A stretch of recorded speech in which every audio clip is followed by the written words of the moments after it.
मेरो भन्दै थियो त अस्ति मेरो कि मेरो भन्दै थियो त्यो उनीहरूको चिनिहाल्छ उनीहरूको कस्ट नै छ हाम्रो यसले प्रकारको कुरा चिया बगानमा जे छ त्यो कुरालाई त म प्र्याक्टिकल्ली म आफै यो हातले गरेर मैले आफूले भोइ छोड मैले चियाबारीको श्रमिकको यथार्थलाई र भर्खरै मात्रमा मैदानमा जोइन गरिसक्नु भएको छ उहाँलाई हृदयबाट स्वागत जनाउँछु।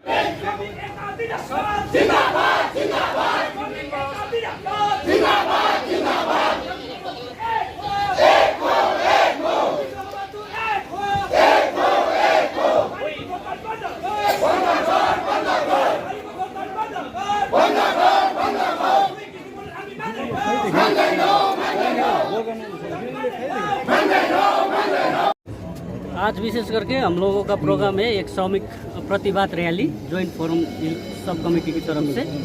ये विशेष करके ये रैली श्रमिकों का जो अभी बोनस को 2 भाग करके जो मालिक लोग प्रदान कर रहे हैं सरकार की हस्तक्षेप से, उस सरकारी हस्तक्षेप और मालिक 2 किस्ती बोनस का विरोध में हम लोग सड़क पर उतरे हैं। हम लोग 2 किस्ती बोनस का पूरा पुरजोर से विरोध करते हैं।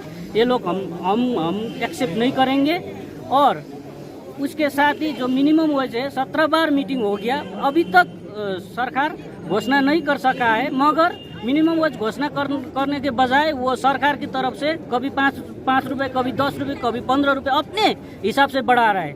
उसका भी हम लोग घोर विरोध करते हुए मिनिमम वेज जल्दी से जल्दी बगान में लागू करना होगा, 20% बोनस एट अ टाइम देना होगा और पर्जा पट्टा, इन सभी को मद्देनजर रखते हुए इसीलिए हम लोग आंदोलन में आज सड़क में उतरे। आज क्या क्या प्रोग्राम रहेगा? आज यहाँ से रैली जाएगा और हम डीएम साहब के पास जाएंगे। थ्रू डीएम हम ममता बनर्जी चीफ मिनिस्टर को हम पत्र भेज रहे हैं। वो हम लोगों का जो ये सिचुएशन है उसको गौर करके जो बोनस का जो इश्यू है वो एक जल्दी से जल्द फाइनलाइज करें। क्या धरना भी होगा? धरना थोड़ा बहुत होगा, जाके हम देखेंगे सिचुएशन। डीएम नहीं मिलेगा तो धरना तो करना ही पड़ेगा। जैसे ज्वाइंट फोरम में आप लोग का कौन कौन पार्टी शामिल है? ज्वाइंट फोरम में हम लोगों का CPRM है, कोरम GNLF है, हमरो पार्टी है, अभी BJP है, CPIM है, सभी पार्टी है, कांग्रेस है, गोरखाली, सभी पार्टी। यानी कौन पार्टी नहीं है? ये दो ही पार्टी है, एक ये प्रजातांत्रिक मोर्चा और एक TMC। वो लोग आप लोग सपोर्ट नहीं किए? हम लोगों को सपोर्ट नहीं किया। नहीं, वो लोग भी कुछ दिन आगे तो धरना वरना किए थे, तो उस समय आप लोग नहीं देखे और मीटिंग में हम लोगों को नहीं कहा। आप लोग मीटिंग में क्यों नहीं गए? कौन सी मीटिंग? मतलब ये बोनस का मीटिंग? बोनस के मीटिंग में अभी GTA एक सेल्फ गवर्नमेंट दार्जिलिंग में चल रहा है। GTA एक सेल्फ गवर्नमेंट है और उसके अंदर ये जो लेबर डिपार्टमेंट भी है। तो GTA का जो ये पहाड़ का गरिमा रखते हुए बोनस मीटिंग तो GTA में होना चाहिए। इसीलिए हम लोगों ने चिट्ठी दे के कहा आप लोगों को बोनस मीटिंग GTA में रखना होगा, तभी हम लोग आएंगे, नीचे नहीं जाएंगे, इसलिए नहीं। देखिए कितना बगान तो दे रहा है आपका 20%, तो आप लोग चाहते क्या है? तो आप लोग का डिमांड क्या है? क्योंकि 10 भी आ गया, ये 5 साल से चल रहा है ना 15+5 का। वही तो पहले क्यों आप लोग 5 साल आगे क्यों था? नहीं, आगे जो बरस हो गया वहाँ पर सरकार ने एक एग्रीमेंट किया था, वहाँ पर लिखा है उनके एग्रीमेंट में कि नोटिफिकेशन में लिखा है अभी आने वाले वर्ष से स्प्लिट नहीं होगा बोनस। ये बरस में जो होगा 2020-21 का, उसमें जो स्प्लिट हुआ अब आगे नहीं होगा। मगर वही स्प्लिट, वो जो सरकारी नोटिफिकेशन उसको वायलेट करके अभी सरकार जो हम लोग को ऊपर थोपा है ये 15-5 बोनस, ये हम लोग स्वीकार नहीं है, हम लोग ज्वाइंट फोरम की तरफ से स्वीकार नहीं। तो अगर आप कल से तो डालने का ये किया गया था कि नोटिस, जो गवर्नमेंट का नोटिस आया था वो 28 तारीख सितंबर को फर्स्ट इंस्टॉलमेंट यानी 15% देने का ये है, और सेकेंड इंस्टॉलमेंट 21 अक्टूबर को दिवाली का लगभग में। तो कल से अगर बोनस डाला जाए सभी का अकाउंट, जिसका अकाउंट में बैंक अकाउंट में, तो आप लोग क्या करेंगे? हम लोग बोल रहे हैं ये दो किस्ती बोनस हम लोग नहीं मानेंगे। हाँ, सभी श्रमिक भी नहीं मानेगा इस बार। अभी देखो ऑक्स में डाला है, उधर झमेला हो रहा है। अभी बहुत से बगान में 2 किस्ती बोनस लेके झमेला हो रहा है। और मालिक को भी हम लोग यहाँ से बोल रहे हैं, आग्रह कर रहे हैं कि आप लोग 20% बोनस एक किस्त में ही डाल दें, और वो 2 किस्त का बोनस हम लोग एक्सेप्ट नहीं करेंगे, श्रमिक भी एक्सेप्ट नहीं करेगा। लेकिन आपका जैसे लास्ट टाइम भी आपको मिल गया था, 5% मिल गया था, तो आप लोग क्यों नहीं इस बार भी नहीं लास्ट का जो सिचुएशन था, लास्ट में जो हम लोगों ने वॉकआउट करके मीटिंग करके आया था और वहाँ पर सरकार ने स्पेशली लिख दिया है कि वहाँ स्प्लिट नहीं होगा। अब इस बार फिर सरकार ही स्प्लिट कर रहा है ना, ये वायलेशन को हम लोग प्रतिरोध करके आज जा रहे हैं। तो दशहरा तो आ चुका है, जो पूजा तो स्टार्ट हो चुका है, आप लोग का बड़ा दशहरा भी आ चुका है, तो ये नहीं थापेंगे? मतलब अगर प्रॉब्लम नहीं होगा टी गार्डन वर्कर्स को अभी वर्कर्स मूड में है, कोई प्रॉब्लम नहीं होगा। पैसा न मिलने से भी हम लोग अपना दशहरा मनाएंगे ही मनाएंगे, हम लोगों को कोई प्रॉब्लम नहीं होगा। दशहरा के बाद में और पुरजोर आंदोलन होगा इस विषय में। भोलि 28 तारिक जुन चाहिँ डेडलाइन दिएको थियो 28 सेप्टेम्बरको दिन चाहिँ 15% भन्नुहोस् त। र तपाईँको कोहीलाई क्यास दिन्छ भनेर र आज 27 तारिक डेडलाइन मतलब लास्ट आवरमा के यो र्याली निकालेर इफेक्ट हुन्छ कि notification is already out from the government? होइन, गभर्मेन्टको त्यो एडभाइजरी नोटिफिकेसन हो। हामी धन्यवाद पनि दिन्छौँ। धेरैवटा गार्डनले 20% पनि बाँडिसक्यो, आज बाँड्दैछ पनि। यसरी नै उहाँहरूको डिटिएको एसोसिएसनको नसुनेर एउटा मान्यताको हिसाबमा जुन चाहिँ प्रकारले बगानहरूले गर्दैछ कतिवटा, हामी प्रार्थना गर्छौँ कि आज भोलिसम्म अन्य गार्डनहरूले पनि अरू जस्तो जसरी घुम्ती टी तिनदारे अन्य छ माने डक्करले पनि दिन्छ भन्दैछ।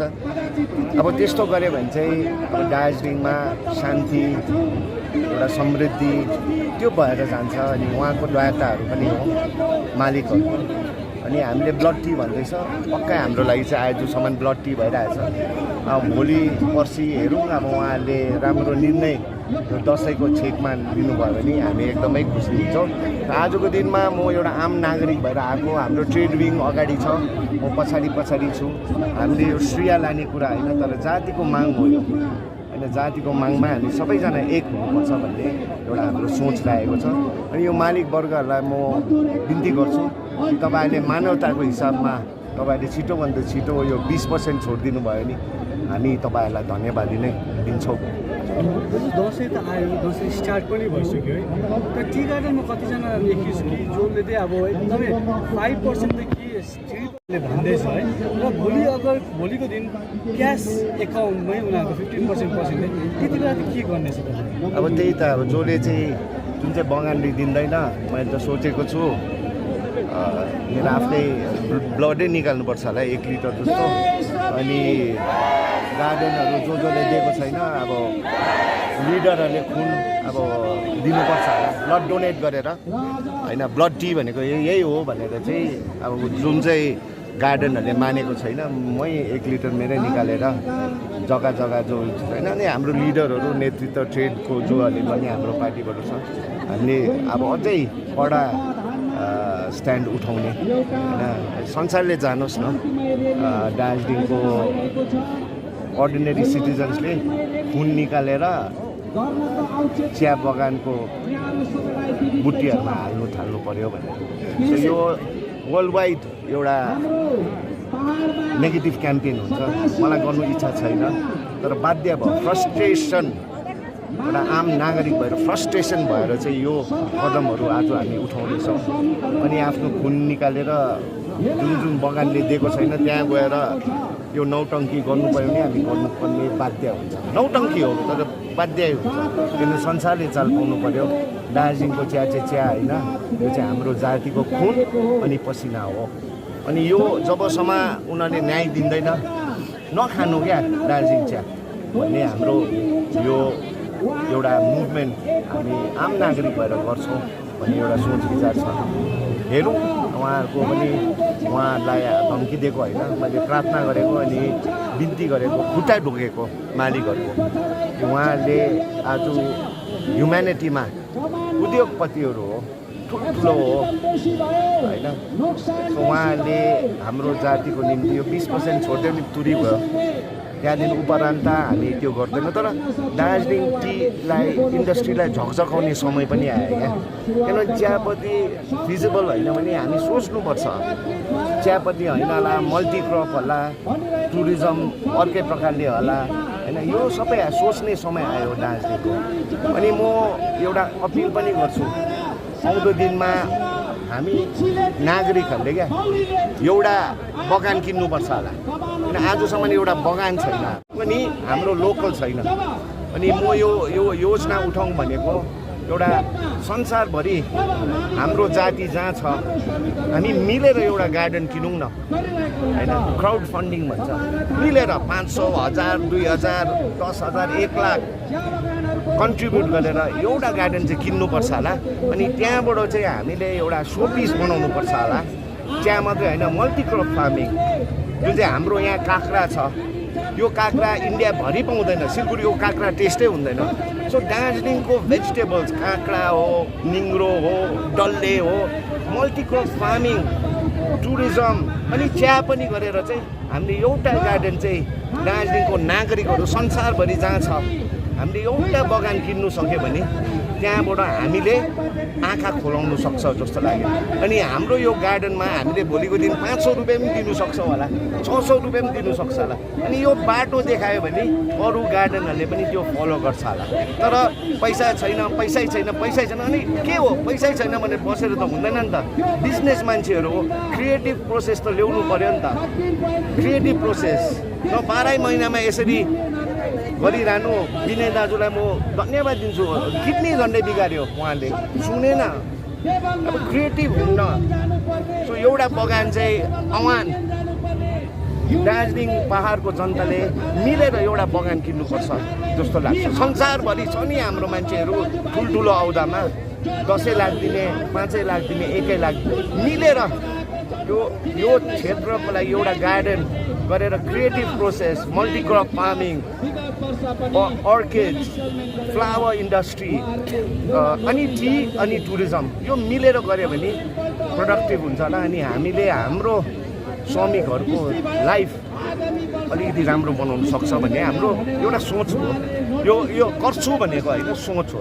गर्छु चाहिँ के भनेको भन्दा जुन चाहिँ गार्डनले पैसा दिँदैन भने त्यो गार्डनमा हाम्रो नेतृत्व गएर ब्लड डोनेट गरेर डक्टर लगेर रगतै खनाउनुपर्छ होला।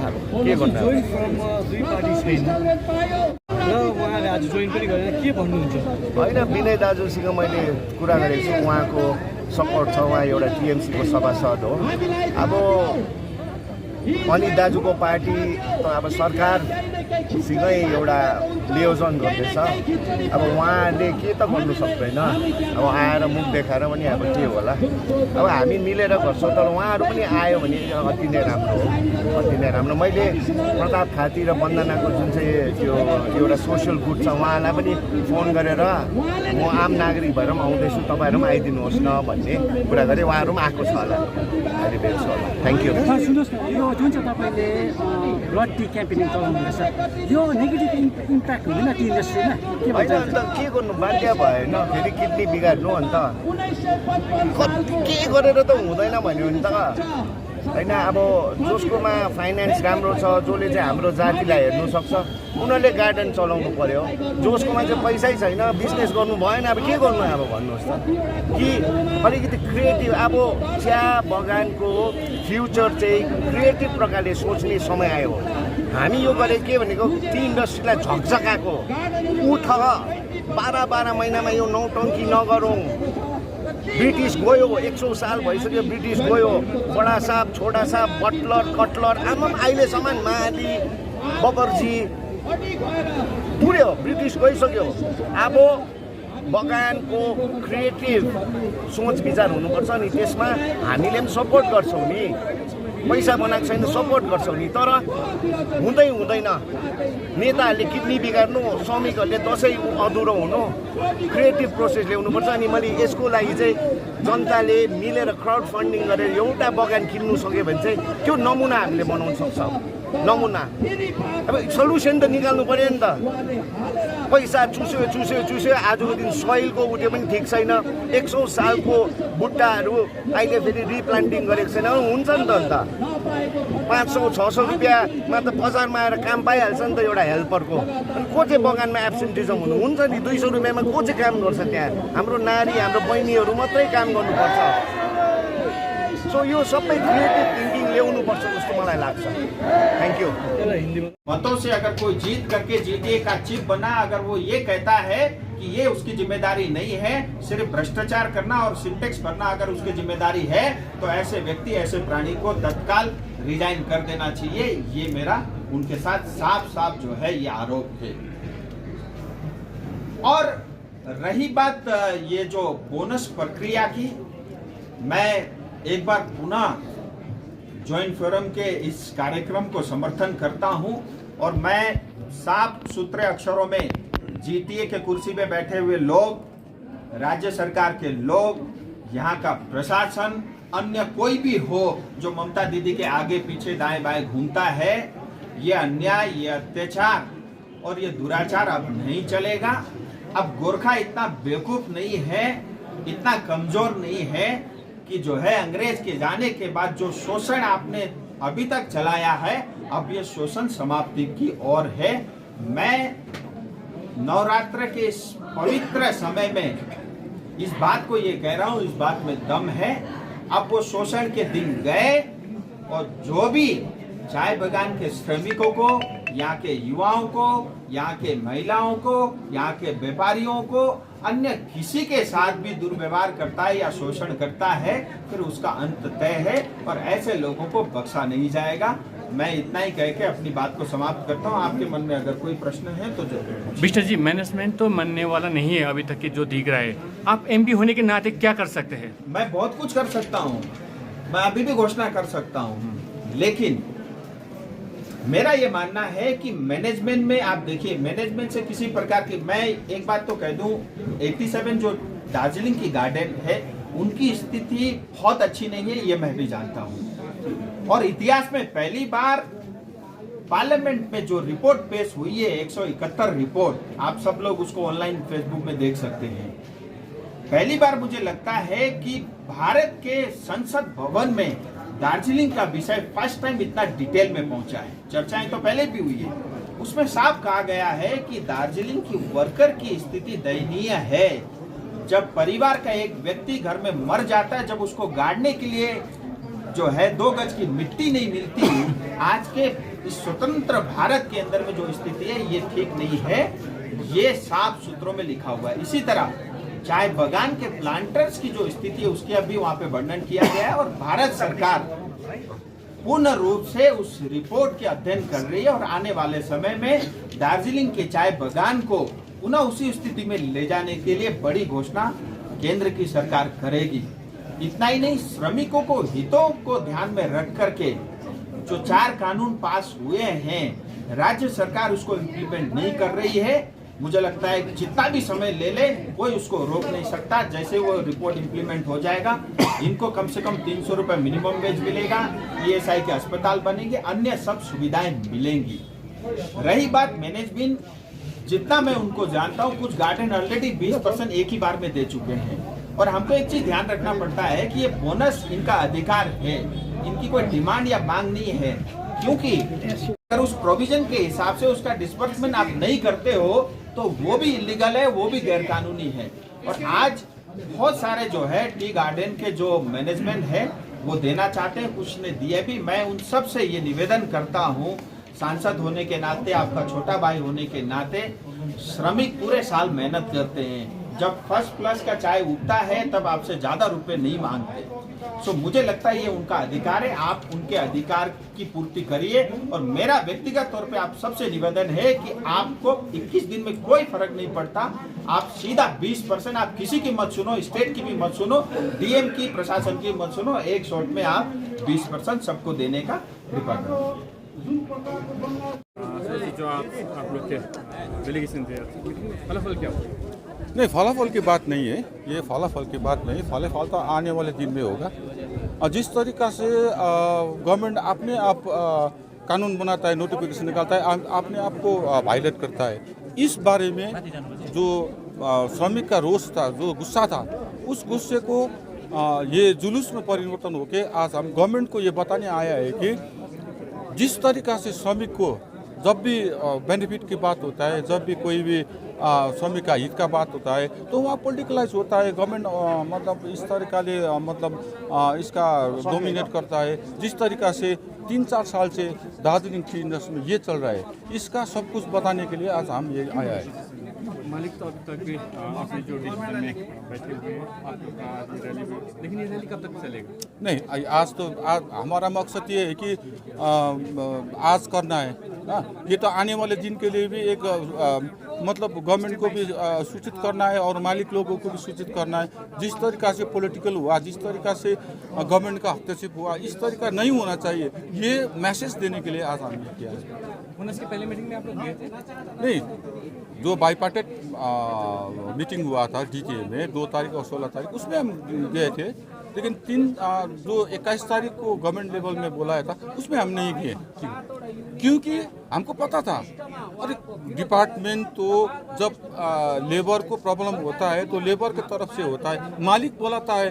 हाँ, तो हमको पता चल जाता है कि कुछ गड़बड़ है। हाँ, कोई ना कोई गड़बड़ होगा। लास्ट ईयर भी उसी तरह से गवर्नमेंट के पास गया तो दो इंस्टॉलमेंट में होगा। हमको पता था कि मालिक लोग कुछ चाल चलेगा, इस तरीके से चाल चलने होते हुए हमें ये जाने का मन नहीं बनाया, नहीं गया।